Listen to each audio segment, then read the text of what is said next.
오늘 우리에게 주신 하나님의 말씀은 로마서 3장 9절에서 18절 말씀입니다.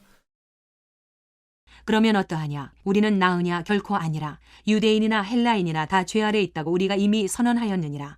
기록된 바 의인은 없나니 하나도 없으며 깨닫는 자도 없고 하나님을 찾는 자도 없고 다 치우쳐 함께 무익하게 되고 선을 행하는 자는 없나니 하나도 없도다.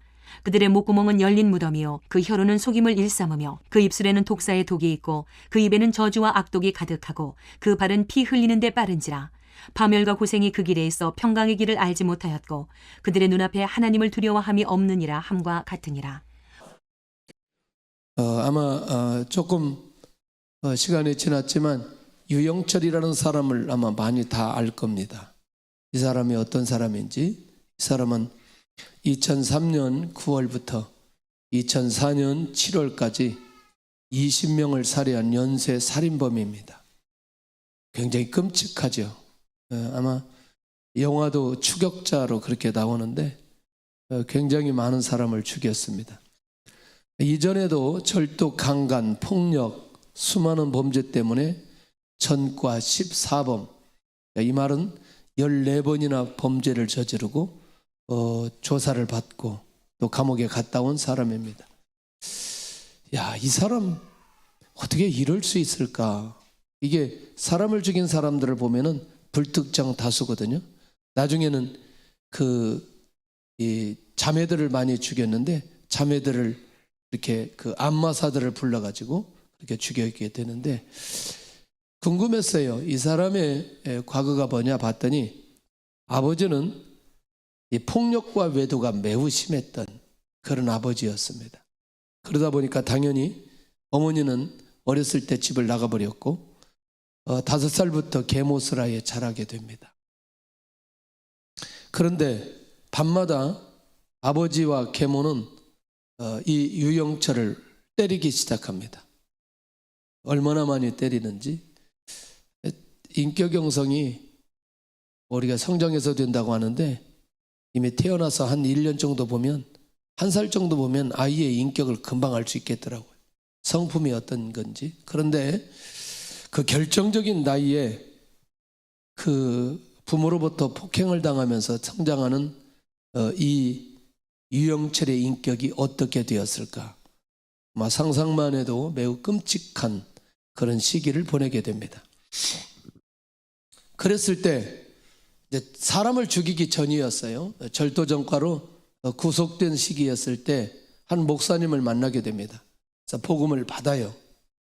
복음을 받는데 기준점이 뭐냐? 내가 지금 결정적인 상황인데 이제 저울질 해보는 거죠. 내가 이 형을 받지 않으면 내가 예수님 믿고 형을 받으면 예수님 안 믿고 이런 저울질을 하게 돼요. 근데 그때 징역 10개월을 선고받습니다. 그리고 그는 예수님에 대해서, 교회에 대해서 완전히 돌아서 버립니다. 결정적인 시기죠. 그런데 이 사람이 이제 그 사람을 많이 죽였는데 일반적으로 전반부 사람들을 죽일 때 그 사람들이 어느 근처에 있는 사람들이냐 살펴봤더니 거주지가 대부분 뭐냐면 교회 인근에 있었던 사람들. 그 주변에는 전부 다 그 옆에 그 자기가 죽이고자 하는 사람들의 옆에는 교회가 있는. 자, 우리가 이 사람 얘기를 왜 지금 하느냐는 거죠. 어떠세요? 지금 이 사람의 죄질로 보니까 절대로 우리가 같이 상종하거나 이 사람의 얘기를 하면 안 되는 그런 정도의 죄를 저질렀습니다. 그런데 혹시 우리 모두도 이 사람과 같은 죄인이라면 어떻게 하겠느냐는. 죄인이라면. 이게 이제 무시무시한 얘기거든요. 그 많은 내용들을, 그 유대인들에 관한 내용들을 계속해서 사도 바울이 그렇게 말해놓고 오늘은 와가지고 우리 모두가 죄인이라는 거예요. 지금까지는 저 유대인들이 죄인이라고 계속해서 말했는데 지금 선언하는 건 우리 모두가 다 죄 아래에 있다는 사실을 고백합니다. 9절 한번 볼래요? 9절 시작. 그러면 어떠하냐? 우리는 나하냐? 결코가 아니라 유대인이나 헬라인이나 다 죄 아래에 있다고 우리가 이미 선언하였느니라. 그러니까 유대인, 헬라인 모든 인류가 죄 아래에 있다는 건데, 우리가 지난 시간에 한번 확인했던 게 뭐냐면 유대인들은 여러 민족 가운데 택함을 받은 자들 아니겠어요? 말씀을 받은 자들 아니겠어요? 선민이라고 부르심을 받은 자들 아니겠어요? 제사장을 나라로 세우기 위해서 그들을 불렀다는 사실을 우리는 여러 경로를 통해서, 특별히 출애굽기 19장에 있는 내용을 통해서 확인하게 됩니다. 그런데 이 유대인이라는 우월성으로는 하나님의 정죄를, 하나님의 심판을, 하나님의 진노를 피할 수 없다는 것이죠. 왜냐하면 그들도 여전히 어디 아래에 있기 때문에, 죄 아래에 있기 때문에. 그러니까 유대인이나 헬라인이나 모든 인류는 그걸 무엇을 피하지 못하느냐? 하나님의 심판을 피할 수 없다는 거죠. 하나님의 진노를 피할 수 없다는 거죠. 그러면 지금 사도 바울이 계속해서 말하고 싶은 게, 자, 하나님의 진노가 이런 사람에게, 하나님의 심판이 이런 사람들에게 집중적으로 임하게 될 거다. 하나님의 심판을 강조하는 게 목적이 아니라고 하는 걸 이미 우리는 알고 있어야 된다는. 이미 사도 바울은 1장부터 시작 자체가 내가 그리스도의 종이라고 말하고 사도로 부르심을 받았다고 말하고 내가 하나님의 복음을 증거하는 일로 내가 주님의 부르심을 받았는데, 내가 지금 내 마음속에 소원이 하나 있는데 그것은 내가 로마에 가고 싶은 마음이 있다. 교회를 온전히 세우고 성도들을 온전히 세우고자 하는 마음이 내 안에 있다는 게 사도 바울의 고백이거든요. 근데 계속 1장 후반부부터 18절부터 2장 3장에 오기까지 계속 사도 바울이 얘기하는 건 무엇에 대한 얘기예요? 죄에 대한 얘기예요. 이방인의 죄, 유대인의 죄. 그러더니 이제는 온 인류에 대한 죄까지 지금 죄에 관한 얘기를 하고 있다는 거죠. 죄 문제가 해결되지 않은 이상 심판과 하나님의 진노는 피할 수 없기 때문에. 그런데 이제 우리가 주목해야 될 내용이 있어요. 바울이 자기 말로 온 인류가 죄인이라고 하는 사실을 말하고 싶으면 설득력이 떨어질까 봐 구약에 있는 내용을 가지고 한 가지 한 가지 증명하기 시작한다는 거예요. 그러니까 자기 얘기로 온 인류가 죄를 지었다, 온 인류가 죄인이다, 그렇게 말하지 않고 있다는 거예요. 그러니까 이 말은 우리가 버릴 수 없고, 서령에게 사도 바울의 얘기를 한다 할지라도 버릴 수 없는 게, 그가 말하려고 하는 중심 의도를 우리가 이해한다면 이거 잘 이해할 필요 있지 않겠냐. 그래서 바울은 말씀으로 시작해서 말씀으로 결론을 내리게 되는데, 구약의 배경으로 말씀을 하나씩 이제 정리하게 되는데, 그게 첫 번째가 뭐냐면 10절에 의인은 없나니 하나도 없으며 이렇게 시작하거든요. 자, 그러면서 유대인의 죄를 확실하게 지적하면 지적할수록 헬라인의 죄가 드러나고, 헬라인의 죄를 지적하면 지적할수록 모든 인류의 죄가 드러나게 되고 밝히게 되어진다는 거죠. 그런데 중요한 핵심은 사도 바울도 그 죄에서, 그 죄인에서 피할 수 없는 죄인이라는 사실을 고백하고 있다는 거죠. 이게 중요한 거 아니겠어요? 그러니까 나는 죄가 없고 온 인류만 죄가 있고 유대인과 헬라인들만 죄가 있다, 죄인이다, 이렇게 말하지 않는다는 거죠. 그러니까 자기 자신도 죄인이라는 사실을 명확하게 밝히고 있다는 것입니다. 어떠세요? 행위로 지었던 유영철이라는 사람과 우리는 마음으로 죄를 짓고 행위로 죄를 짓고 있는 우리가 행동으로 옮기지 않았을 뿐이지 죄인이라고 인정하는 건 동일할 수밖에 없다는 것이죠. 요게 이제 오늘 전체적으로 우리가 이제 풀어내야 될 내용들이 바로 이 내용이고, 우리 자신들이 이 부분에 대해서 눈이 열려지는 만큼 놀라우게도 그러면 그 죄의 문제를 어떻게 해결하고 그 죄인의 문제를 어떻게 해결해야 되는지 답을 가져야 될 필요가 있다는 것입니다.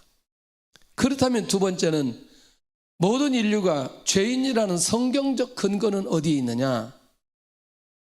가장 먼저는 사람의 마음이 하나님의 존재를 인정하지 않는다는 거예요. 자, 이제 드디어 이제 그가 이제 끌고 왔던 내용 중에 한 가지가 시편 14편 1절입니다. 시작. 어리석은 자는 그 마음에 하나님이 없다 하는도다. 다시 시작. 어리석은 자는 그 마음에 하나님이 없다 하는도다. 그러니까 여러분 어떠세요? 내가 말씀을 지켜야 된다고 할 때 가장 먼저 기준이 되는 건 하나님이 내 안에 있고 내 중심에 하나님을 사랑하고 하나님을 바라보고 하나님을 경배하고 하나님이 내 안에 있을 때 하나님의 말씀이 들리게 되어진다. 그런데 내 안에 하나님이 존재하지 않고 하나님을 사모하지 않고 하나님을 경배하지 않는데 그 마음속에 하나님의 말씀이 있어야 될 이유가 없는 거죠. 이미 마음의 상태는 하나님이 그 안에 있을 수 없는 마음의 상태, 하나님의 존재 자체를 인정하지 않는 죄에 대한 얘기를 하고 있다는 거죠. 그러니까 결국 그 마음의 상태가 하나님의 존재를 인정하지 않는 불신앙으로 가져가니까 행동은 마음의 지배를 받고 마음은 영적인 지배를 받게 되는데, 하나님을 찾거나 말씀의 안에 거하거나 말씀대로 순종하고자 하는 의지가 전혀 없기 때문에 당연히 그 사람의 신분은 뭐냐? 죄인이라는 거죠. 이게 더 충격적이라는 거죠.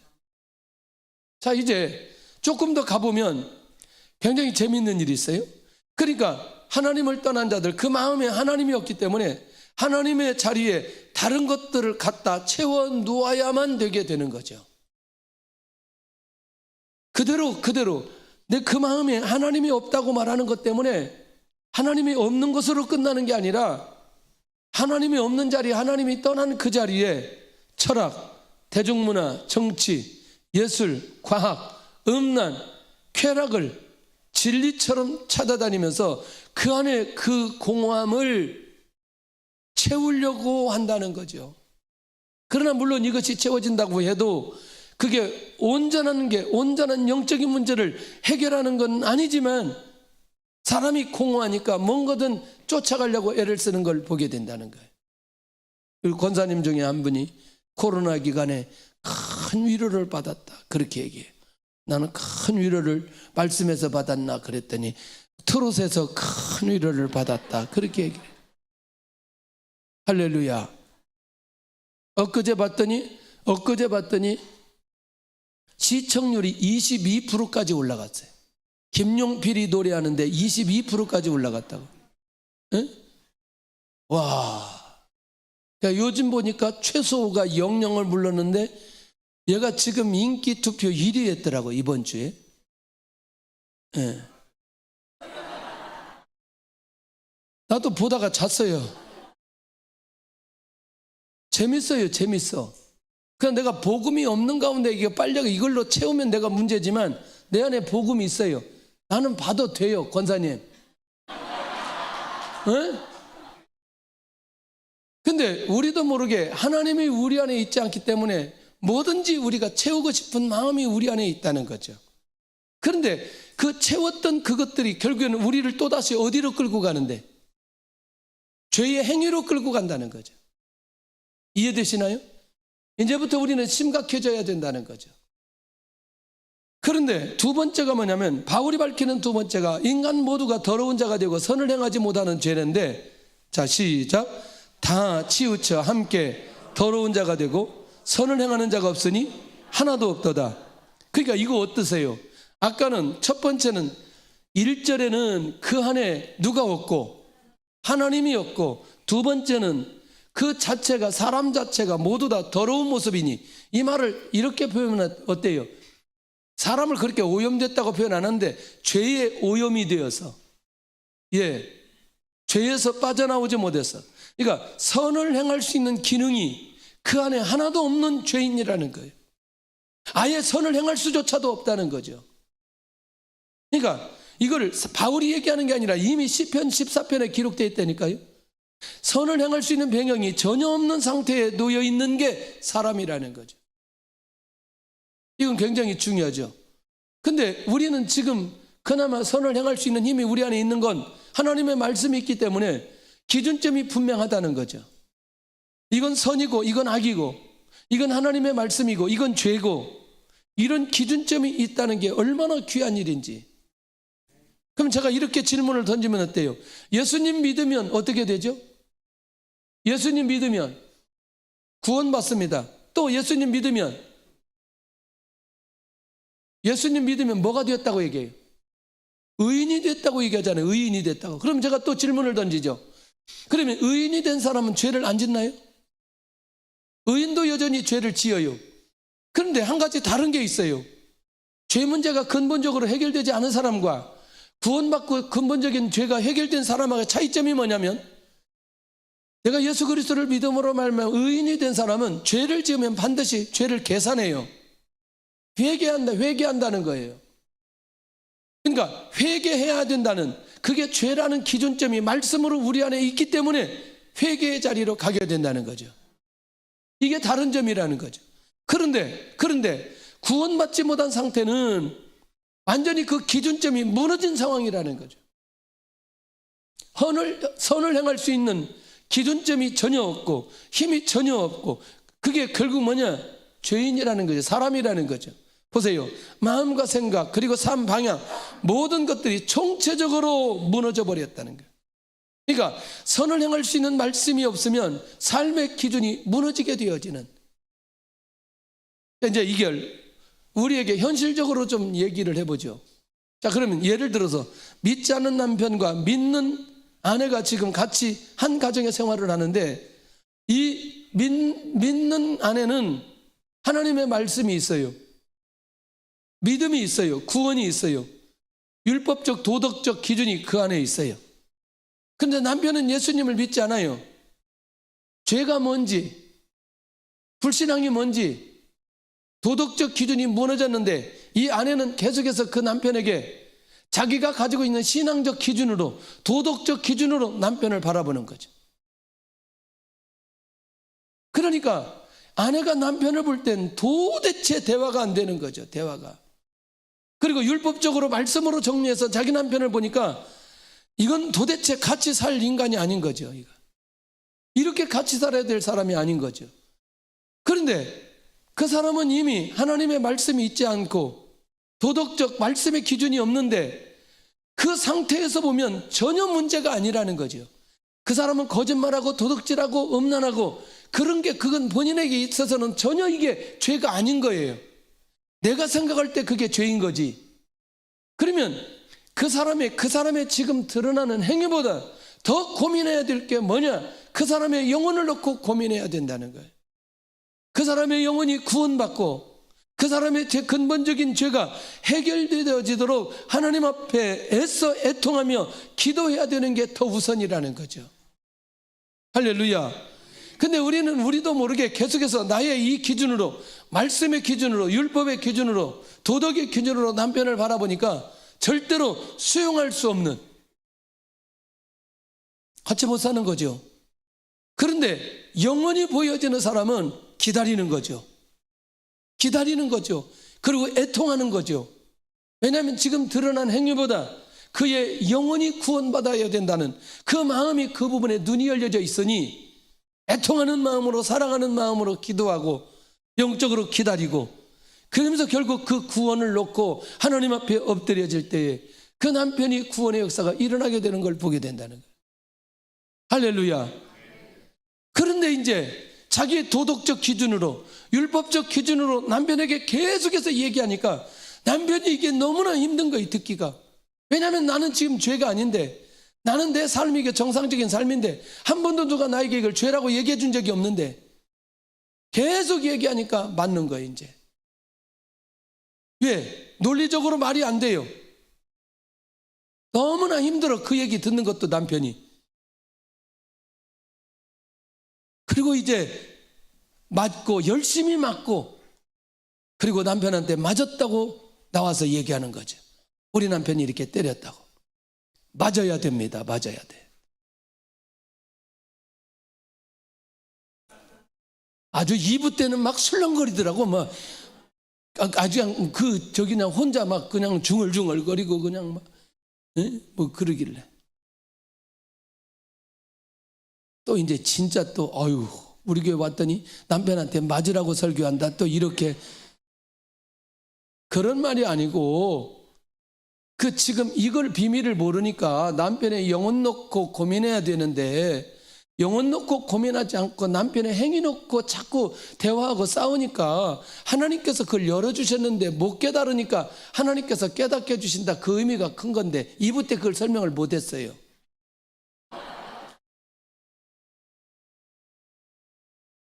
그 3부 때 설명을 해야 될 것 같아요. 왜냐하면 그대로 끝나가서는 남편한테 계속해서 맞아야 된다 이걸로 정리할까 봐.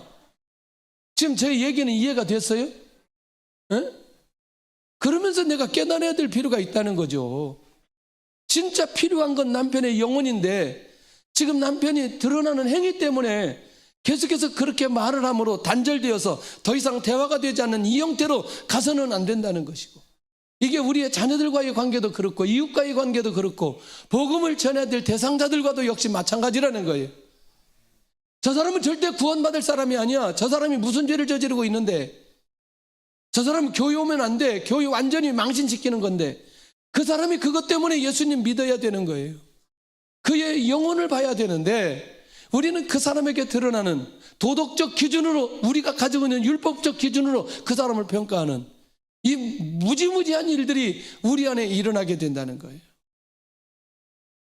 할렐루야. 이해되나요? 지금 제 말이? 이해되나요? 이미 우리는 선을 행할 수 있는 기준점이 있다니까요. 말씀을 듣고 순종할 수 있는 그게 있다니까요. 그런데 진짜 죄인은 이 기준점이 없기 때문에 그것을 살펴볼 수 있는 눈이 있어야 된다는 거예요. 보세요. 그러니까 상처가 치유되지 않으면 상처만 묵상하고 상처 때문에 또 다른 상처를 낳게 되어지는. 왜? 근본적 죄의 문제가 해결되지 않으니까. 결국 죄가 자리를 잡으면 죄의 행위는 전혀 어렵지 않게 뭘로 이어지느냐? 행동으로 이어진다는 거죠. 다시 질문 던질게요. 내가 예수님 말미암아 의인이 되었어요. 그리고 오늘도 죄를 지어요. 그러면 내 안에 무엇이 있다는 거예요? 내 안에 죄성이 있다는 거죠. 나도 내 안에 죄성이 있다니까요, 이게. 그러니까 당연히 죄 문제가 해결되지 않는 사람에게 나타나는 죄의 행위는 당연하게 일어나게 된다.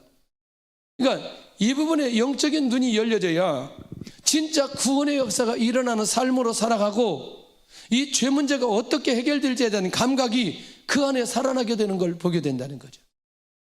여전히 우리도 모르게 하나님 앞에 말씀을 놓치거나 예배를 놓치거나 기도를 놓치거나 영성을 놓쳐버리면 아주 자연스럽게 죄를 짓는 행동이 어렵지 않게 이어지거든요.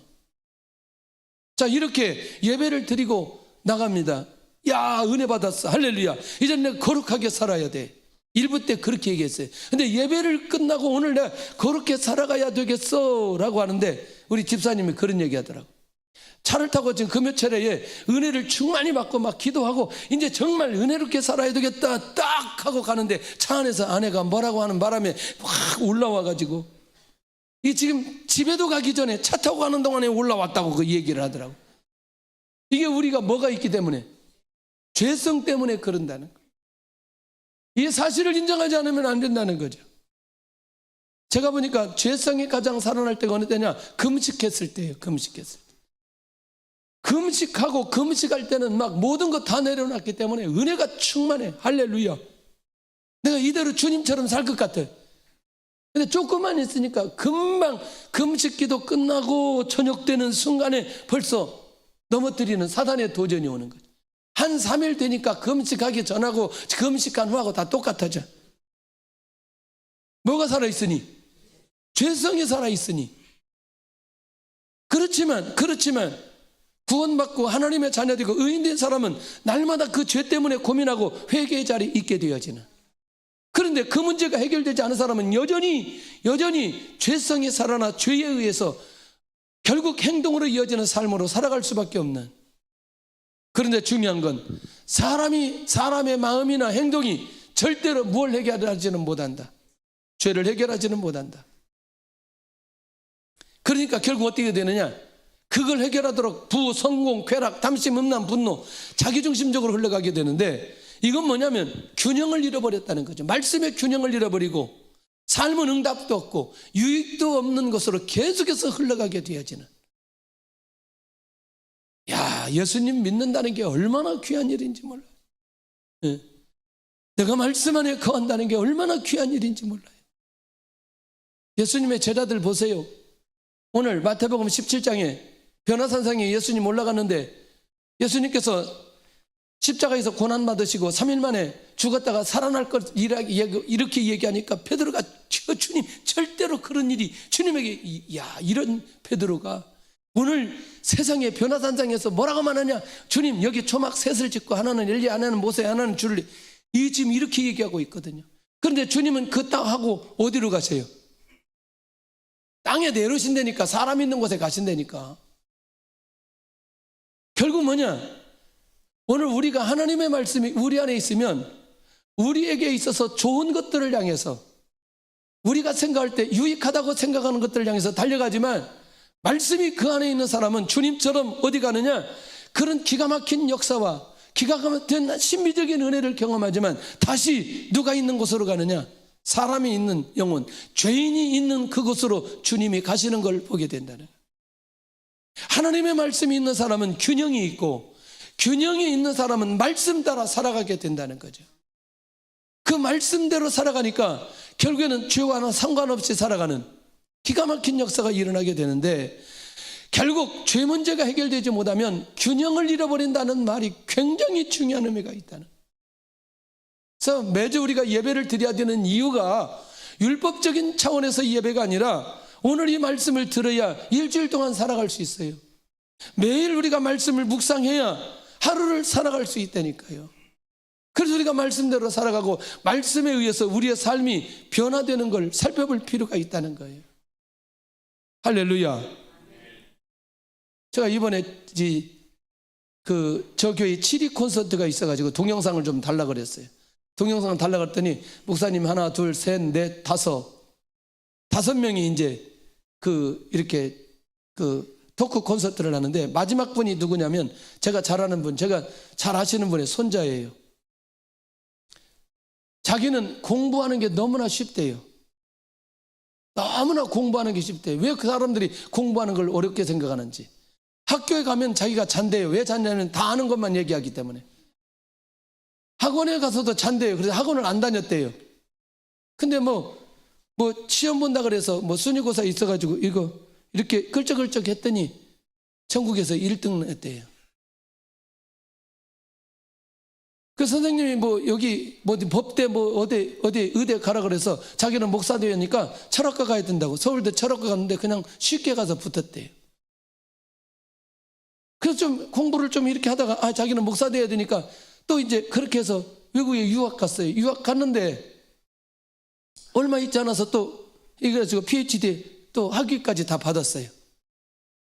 와, 근데 어느 날 아내를 하나 만났는데 3개월 교제하다가 결혼을 한 거예요. 그런데 이 아내는 자기의 스펙을 전혀 인정해 주지 않는 거예요.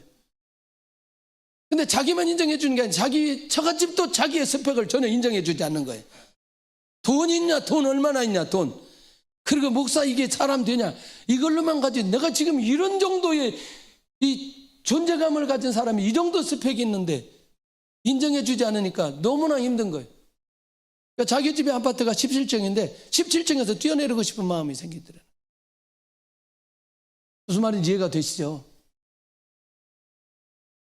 와, 물론 이제 지금 이제 이런 것들이 잘 정리되어서 이제 과거 그 삶을 나누는데, 여러분들 우리가 우리 안에서 죄 문제가 해결되지 않으면 모든 가치 기준은 바로 이것이 가치 기준이 된다는 사실을 기억해야 될 필요가 있다는 거예요. 그리고 그것이 마치 옳은 것처럼 판단해버리는 무시무시한 일들이 일어나는데, 인간의 마음과 행동의 죄성을 인정하는 사람은 하나님께 돌아와야 하고 믿음의 삶으로 다시 시작해야 된다는 거예요. 이게 얼마나 중요한지. 자, 그러면 세 번째가 가지고는 이제 결정적으로 하는 게 뭐냐, 입을 통해 죄를 짓는 모든 인류가 그렇게 입을 통해서 죄를 짓는데 그런 성경적 근거를 또다시 대는 거예요. 입으로 짓는 주의 성경적 근거는 시편 5편 9절인 거죠. 시작. 그들의 입에는 신실함이 없고 그들의 심중이 심히 약하며 그들의 목구멍은 열린 무덤 같고 그들의 혀로는 아첨하나이다. 자, 그러면 우리 본문 13절 한번 보셔야 돼요. 본문 13절 시작. 그들의 목구멍은 열린 무덤이요 그 혀로는 속임을 일삼으며 그 입술에는 독사의 독이 있고 그 입에는 저주와 악독이 가득하고. 그러니까 지금 시편 5편 9절을 인용한 걸 볼 수 있잖아요. 이게 자기 말이 아니고. 참고적으로 여러분들 왜 여기 그 무덤 얘기를 왜 여기 시편 기자가 하냐면, 유대인들은요 문이 있다니까요. 문이 있고요, 문 안에 들어가 보면 시체가 여러 개를 넣을 수 있는 게 있어요. 그러니까 문을 열어버리면 뭐가 보여요? 시체가 보인다니까요. 이런 얘기를 듣고 공감하려면 성지순례를 갔다 와야 된다니까. 저도 이 매장 문화에서 처음에 가보지 않았을 때는 이 말이 무슨 말인지 이해할 수가 없었어요. 이거 이해하지 못하는 건, 아니 세상에 열린 무덤 이게 열린 무덤이 뭐란 얘기야? 정설을 하면 좀 이해할 수 있는데, 입을 통해 저지른 죄악이 얼마나 크고 무거운지를 말씀하고 있는데, 목구멍, 혀, 입술은 다 뭐냐? 말하는 기관이에요. 발성기관이라는 거죠. 그런데 놀랍게도 이 발성기관이, 이 입이 악독한 죄를 김짓는 본부기관이라는 거예요. 모든 죄는 물론 마음에서도 오고 행동에서 나타나지만 어디서 나타난다? 주로 어디를 통해서 나타난다? 입을 통해서, 혀를 통해서 나타난다는 거예요. 그러니까 사람이 죄를 짓는 죄 중에 입으로 차지하는 비중이 매우 크다는 거죠. 어떤 사람에게는 한 8대2, 입으로 짓는 죄 8, 행동으로 짓는 죄 2. 어떤 사람은 9대1 정도, 입으로 짓는 죄 9, 행동으로 짓는 죄 1. 어떤 사람은 10대 빵이에요. 입으로 짓는 죄 10, 행동으로 짓는 죄 0. 왜냐면 행동을 그렇게 하면 안 되니까. 그만큼 이 입으로 짓는 죄가 크다는 사실을 오늘 이 시편 기자를 통해 사도 바울이 그렇게 말하고 있는 것 아니냐는 거예요. 자, 살펴보았어요. 97년 미국 캘리포니아에서 하루에 몇 번 거짓말하는지 조사를 해봤어요. 사람이 8분에 한 번꼴로 200번의 거짓말을 한다는 거예요. 우와. 그런데 가장 많이 거짓말하는 것이 약속 시간 늦었을 때 차가 막혀서. 아니, 그 나라도 그러나 봐요. 그 나라도. 우리도 늦으면 뭐가 막혀서.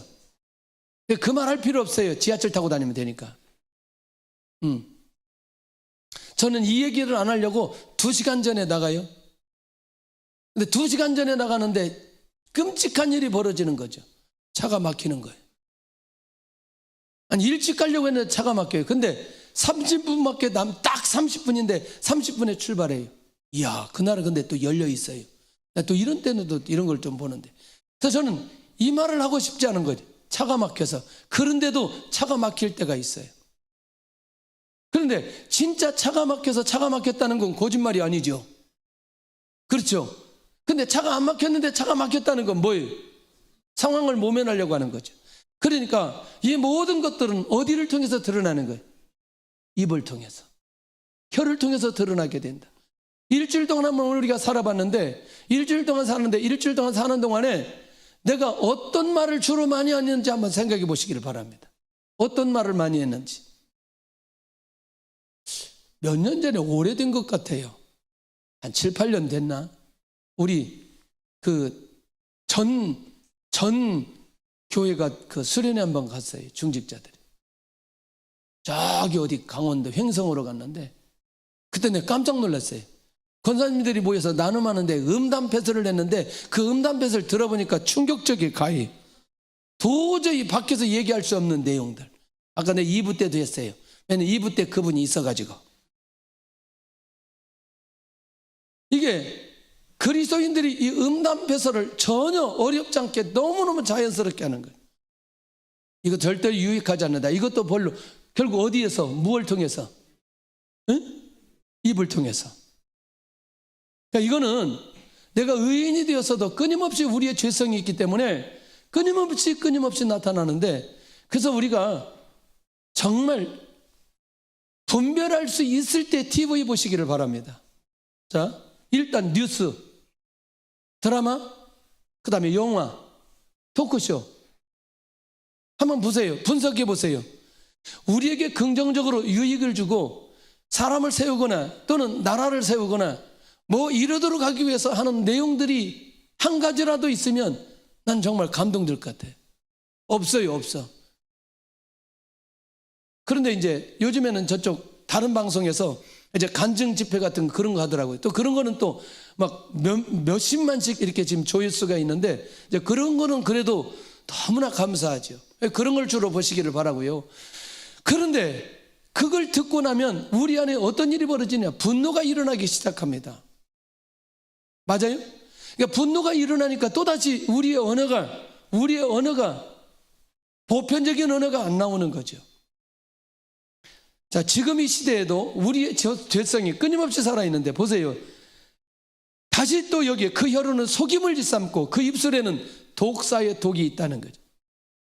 그러니까 속이는 목적은 결국 사람을 죽이기 위해서인데, 결국 혀의 특징이 사람을 죽이기 위한 거라면 이건 정말 철저하게 어떤 형태든지 혀를 죽여야 되지 않겠냐. 어떻게 죽여야 되느냐? 하나님의 말씀이 우리 안에 있고 내가 하나님의 말씀을 묵상하게 되면 사람을 죽이는 그 혀가 사람을 살리는 혀가 될 수 있다는 것이죠. 할렐루야. 그래서 오늘 우리는 이 두 가지 사용법 중에 사람을 죽이는 게 아니고 사람을 살리는 것으로 사용되어야 될 필요가 있다. 제일 무서운 게 뭐냐? 자기 기준이 너무나 높은 사람은 다른 사람도 자기 기준에 놓고 본다는 거죠. 아까 지금 부부끼리 관계도 그렇고 모든 사람과의 관계도 그렇고 일단 내려가야 됩니다. 내려가야 그 영혼이 구원되고 영혼이 회복될 수 있다는 거죠. 할렐루야. 이건 보통 중요한 게 아니에요. 보통 중요한 이 내려간다는 게 너무나 어려운 거예요. 너무나 어려운 거. 우리 손주들이 이사 가고 이제 제가 필리핀 갔다 오니까 어제 왔어요. 어제 왔는데 한 사람이 하나씩 TV를 보고 하나는 또 아이패드 가지고 하나는 핸드폰 가지고 전부 다 세 사람이 각자 돌아다니고 있어요. 그 밥 먹자고 달라고 했더니 안 줘. 그리고 그걸 들고 밥상에 갖다 놔. 이렇게. 그 지난번에 제가 이제 핸드폰을 뺏어서 주머니에 넣었더니 그때부터 울기 시작해. 닭똥 같은 눈물. 마음이 약해가지고 다시 또 주웠어요. 하나만 해야 되겠다. 하나만. 내가 얘를 확실하게 교육을 시킬 거냐 아니면 하나님의 사랑을 이에게 보여줄 거냐. 이제는 셋째는 못 이기겠어 내가. 그래서 봐. 내가 너는 도대체 못 이기겠다. 왜냐면 얘가 섭섭함이 하늘을 찌러. 제가 뭘 막거나 뭐 이렇게 이상한 소리라도 하면 금방 울어. 막 너무나 섭섭해가지고 할아버지가 저런 분이 아닌데 갑자기 막 그래가지고 막 이 닭똥 같은 눈물, 어디 애들 눈물이 그렇게 금방 나와. 나는 도대체 이해할 수가 없어요. 눈만 껌뻑껌하면 눈물이 막 이렇게 흘러. 알았어. 그래서 내가 이제 얘는 내가 안 되겠다. 그래서 집에서 전해서 난 쟤 못 이기니까 알아서 해라. 근데 엄마가 가져와라. 그러면 한 번에 가져왔다는 거예요. 이건 엄마한테 맡기고 나는 끝까지 하나님의 사랑을 느끼도록 해야 되겠다. 하나님의 사랑을 느끼도록 끝까지 내가 참. 여러분 제가 인내하는 게 이 집에서 인내하는 게 보통 인내가 아닌 거예요. 네? 보통 인내가 아닌 거예요. 하나님께서 우리에게 언어를 주실 때는 혀를 주실 때는 반드시 사람을 살리도록 우리에게 언어를 주셨어요. 혀를 주셨어요. 그러나 또 죽일 수도 있다는 걸 기억하고 우리의 죄성이 살아나면 사람을 죽이는 일에 그 언어가 사용될 수 있다는 사실을 기억해야 된다는 거예요. 아차하는 순간에 그렇게 가는데 야고보서 3장 2절에 뭐라고 말하냐면 말에 실수가 없는 자는 곧 온전한 사람이다. 이렇게 말하고 있어요. 말에 실수가 없는 사람은 온전한 사람이다. 그런데 결국 나의 말의 실수로 가정이 무너진다면 어떻게 되겠는가? 어떻게 되겠는가? 제가 하나 목숨 걸고 가는 게 하나 있어요. 아무리 제가 힘들어도 과거 얘기는 묻지 않는 거. 에? 집안 얘기 묻지 않는 거, 집안 얘기 들춰내지 않고 과거에 그랬던 거 들춰내지 않는 거, 이거요 목숨 걸고 가는 것도 어려워요. 이게 얼마나 어려운지 아세요? 그거 금방 나오는데 이거 그 한마디 하면 그냥 10대 빵 되는데 그거 말 안 하고 다른 말 하려고 하는데 얼마나 어려운지 아세요? 이거 그 한마디 하면 다 끝나버리는데 절대로 과거 얘기는 하지 않아요. 집안 얘기를 하지 않아야지. 과거 얘기 않고 집안 얘기만 하지 않아도 웬만한 건 그 싸우고 금방 끝나요. 근데 과거 얘기하고 집안 얘기하면 이게 오래가. 안 그래요? 오늘 성가대원들 굉장히 조용한데, 응? 아멘을 하셔야 돼요, 아멘을. 오늘 우리 때문에, 우리의 언어 때문에, 우리의 말의 실수로 가정을 무너지게 하는 일이 있지 않기를 원합니다. 할렐루야. 혀에는 저주가 악독이 가득하다고 혀의 죄악을 선포하는데, 다시 또 시편 7편을 인용하면서 얘기합니다. 그러니까 결국 이 얘기는 뭐냐면 인간의 전적인 타락이 바로 어디에서부터 시작됐다? 입에서부터 시작됐다. 자, 뱀에게 유혹받습니다, 하와가. 자, 하와가 남편을 유혹할 때 뭘로 유혹해요? 행동으로 유혹해요? 말로 유혹해요?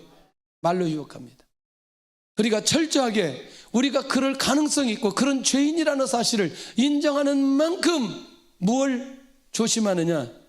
혀를 조심할 수 있다. 근데 이제 우리는 그래도 하나님 앞에 기도하고 또 하나님 앞에 말씀을 받고 하나님 앞에 찬양하고 이걸 그래도 절제할 수 있는 기능이 있다니까요. 근데 죄 문제가 해결되지 않은 사람에게는 이 기능이 없다니까요. 우리 어렸을 때 대화가 욕인 거 아세요? 특별히 시골 아이들 대화가 전부 다 욕이에요. 욕. 대화가 욕으로 시작했다 욕으로 끝내요. 근데 그 아이들보다 더 험한 욕을 하는 분이 누구냐면 엄마들이었어요. 응? 호랭이에, 그 다음에 연병할, 응? 육실할, 이게 전부 다 엄마를 통해서 나온 욕들이에요. 응? 그래서 시골 엄마들을 만나보면 거의 거기 욕이 내버려 나와. 욕이 내버려 나와. 아마 저도 예수님 이렇게 안 믿고 그대로 살았다면 아마 욕으로 내버려 하라면 내가 할 수 있었을 것 같아요. 네? 충격적이. 지금도 아이들이요 욕이 언어인 거 아세요? 욕이 언어인 거. 그러니까 인간의 전적 타락이 어디서부터 시작됐다? 입에서부터 시작됐다. 할렐루야. 그냥 지나갈로 조크로 한번 해볼까요? 정말 자기 언어가 조절이 안 되면 그냥 사탕 큰 거 하나씩 물고 다니세요. 그냥. 네. 또 재밌는 얘기 있어요. 또 그 저쪽에 어제 그 사역자들 토크쇼 하는데 7위가 뭐냐면 이 목사님이 하도 말을 함부로 하고 다니니까 그 별명이 뭐냐면 그때 설교할 때 압살롬 얘기가 나왔는데 그래서 입살롬으로 소문이 나가지고 그 목사님 소문이 입살롬으로 소문이 나가지고 근데 자기가 그렇게 소문이 났는데 자기가 그렇게 소문이 난 줄도 모르고 그렇게 다녔다는 거예요. 그런데 더 충격적인 건 그 교회에 이제 누가 이제 사역자 채용 공고가 나가지고 누가 자기한테 전화 왔더래요. 전화 와가지고 근데 그걸 그 옆 사람이 얘기하는 거 옆에 다른 토크쇼 하는 사람이 옆 사람이 와가지고 자기를 찾더래요. 자기를 찾으면서 하는 말이 내가 어떻게 하면 이 교회에 들어올 수 있느냐고 이렇게 이제 물어봤대요. 그랬더니 그 입살롬 목사님이 하시는 말씀이 나만 모른다고 하면 이 교회에 들어올 수 있습니다. 나를 안다고 절대로 말하면 안 됩니다. 당신 떨어집니다. 그런데 지금은 입살롬으로 바뀌었다고 그렇게 고백하더라고요. 입살롬에서 입살롬으로 바뀌었다고. 이번에도 이제 필리핀에서 만났는데 그 얘기를 아주 하는데 결국 뭐냐면 이런 것들이 누구든지 가능성이 있다. 입살롬으로 갈 수 있는 가능성, 입살롬으로 갈 수 있는 가능성 누구든지 다 있다. 할렐루야. 자, 저주하기를 좋아하는 사람은 그 저주가 자기에게 임한다는 사실을 알아야 된다는 거예요. 할렐루야. 자, 나의 말 한마디로 사람을 죽이게 된다면 어떻게 하겠는지 자, 그러면 이제 마지막 정리를 좀 한번 해보겠습니다. 이제는 드디어 어디까지 가는 죄를 저지르냐? 파멸과 고생인데 이걸 다른 말로 말하니까 지옥 가는 죄예요. 요 죄가. 그러니까 파멸과 고생, 환난인데 요걸 쓸 때는 어느 때 쓸 때느냐? 지옥으로 갈 때 이 언어를 쓰더라고. 이 단어를 썼다는 거예요. 그러니까 그 발은 피 흘리는 데 빠른지라, 그 말은 뭐냐면 피 흘리는 만큼 이 사람은 가는 길은 정해져 있다. 어디로? 지옥으로. 그러니까 이미 내가 지옥으로 가는 죄를 저질렀다는 건 이 사람이 무엇이기 때문에? 죄인이기 때문에. 이렇게 인간이 엄청난 죄를 저지른다는 죄인이라는 사실을 바울이 계속해서 밝히고 있는 거죠. 자, 결국 지옥의 길을 피할 수 없도록 집중적으로 향해 가버린 죄, 파멸과 고생이 있어도 그 길을 알지 못한다. 무슨 말이냐면 내가 가는 길, 피 흘리는 길이 마지막은 어딘데? 마지막은 지옥인데 내가 지옥 가는 길이 무엇인지도 알지 못하고 그 길을 가고 있다는 거죠. 야, 이게 그들의 행위보다 더 비참하고 고통스럽다는 거죠. 자기가 가는 길이, 자기가 어디로 가는지 알지 못하고 그 죄를 저지르는.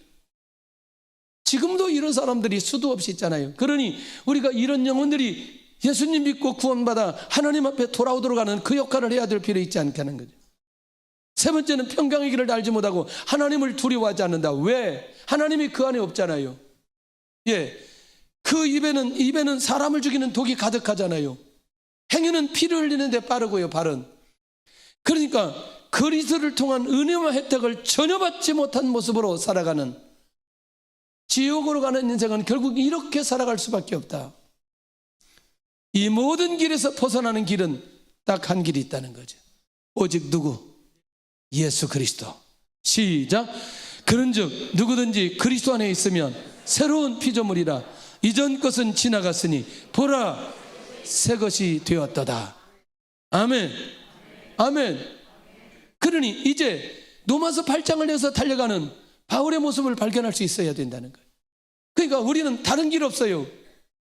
우리 가정에 남편이나 아내나 자녀나 부모나 형제나 누구도 이 죄에서 벗어날 수 있는 길은 예수 그리스도 외에는 없다는 거죠. 주님 외에는 없다는 거죠. 죄인이 의인이 되고 죄인이 구원받고 천국의 비전을 가지고 살아갈 수 있는 그거, 다시 우리 로마서 8장 1절 2절 다시 갑니다. 우리는 말씀을 볼 때마다 이걸 확인해야 될 필요가 있습니다. 시작. 그러므로 이제 그리스도 예수 안에 있는 자에게는 결코 정죄함이 없나니 이는 그리스도 예수 안에 있는 생명의 성령의 법이 죄와 사망의 법에서 너를 해방하였음이라. 아멘.